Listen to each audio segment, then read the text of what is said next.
Hello everyone, welcome to Chess Comic, where we learn, laugh, and checkmate.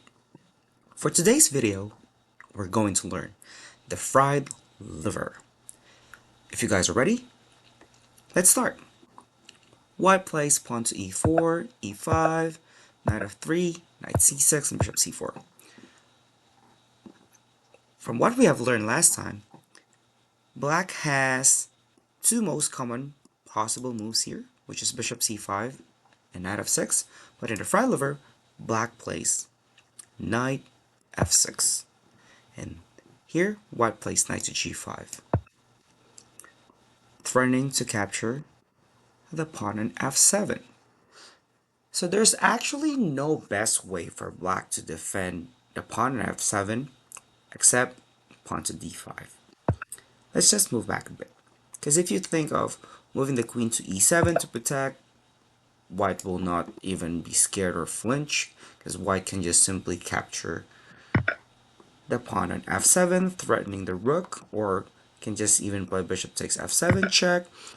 If the king moves, then the bishop will just go back to b3, and white was able to capture a pawn, threatening a fork, and most importantly, the black king will no longer be able to castle.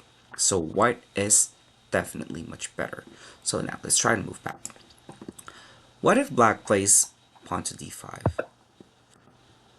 To blockade the bishop, right? And white will just simply capture. The correct move for black here is knight a5. Just black will have to sacrifice a pawn, in which we're going to discuss this in the future videos. So let's go over what if black captures back, because the knight is actually protected by the queen, and white will not capture the knight, because if white tries to capture the knight, black captures. We just help black develop its queen, and look at where the black queen is. It's centralized, right? And eventually, after the bishop moves, maybe to f5 or d7, doesn't really matter, the black king can castle, and the queen and the rook is in a battery on the d file. So white will not capture the knight, but instead will sacrifice its knight on f7. Bang! This is an excellent move, a great move, forking the queen and the rook, which kinda forces the king to capture, because if the king doesn't capture, the rook will be captured, and white will just simply be up by material.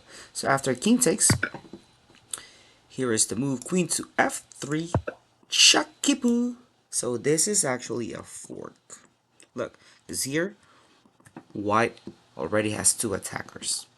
And here is the trap. If the king goes back to g8, there will be queen takes d5, queen takes d5, bishop takes d5, bishop e6, which is forced, and then bishop takes e6, check the mate. Let's try to move back a bit. Capturing with a queen is actually not forced. You can even use your bishop. It doesn't really matter which piece you use to capture the knight on d5. Because eventually, black, in order for black to prolong, black should capture, but it will still result to a checkmate on e6. So this is how it looks like. So let's try to move back a bit. Coach, what if after queen f3 check, black plays king to e6 to protect the knight? Okay, so the knight is pinned,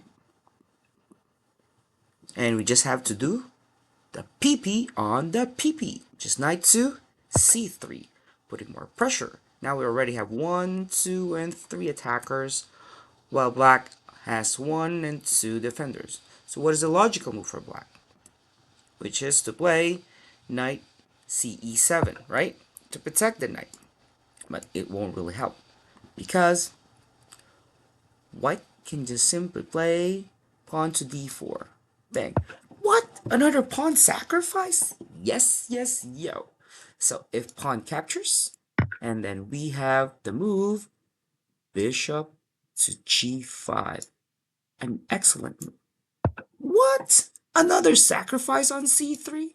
Black captures the knight on c3, and we're going to castle. What? We're giving up another pawn? Okay. Black captures. Here.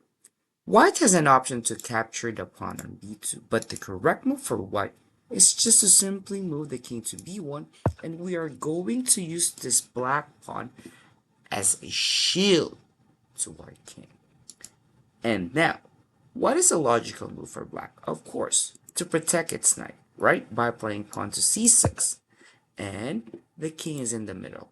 Even though white is down by a lot of material, which is equivalent to 7 points, the king is in the middle. It's at the center of the board, in which white can just simply play rook h e1 check. The king has two possible moves. If the king goes to d7, we can just simply capture the knight on d5. Now we have regained back a few material. If the knight captures, the queen falls. So logically, black will capture with its pawn and then followed by rook takes d5, skewer. If the knight captures, we'll still win the queen. King takes d5 check, and now the king is in big trouble because it's in the middle of the board. For example, the bishop blocks, we'll just play rook d1 and we'll win the bishop. So let's go back. Okay, coach, what if the king goes to d6 and not d7? So the logic will still be the same. We can actually capture the knight still, but this is a much better move now. Bishop f4. Check. If the bishop, if the king goes to d7, obviously the knight cannot capture because it's pinned. If the king goes to d7, we will just simply capture this. Rook takes d5. Bam. Knight takes. Find a checkmate in one. Right. You have a checkmate on g4 or on h3. Look how nice is this checkmate. Bam, bam, bam, bam. Whoopee. Now let's go back. Okay, coach. Then what if the pawn captures our rook? Doesn't matter, because we have a checkmate in 2 after bishop b5 check. This is a Boden's mate checkmate, which is crisscross. Knight is forced to block, and then the same logic or same idea, queen g4, queen h3 will be a checkmate. Alright, I hope you learned from this video. Please don't forget to like, subscribe, and share the good chat file. Until next time, bye bye everyone!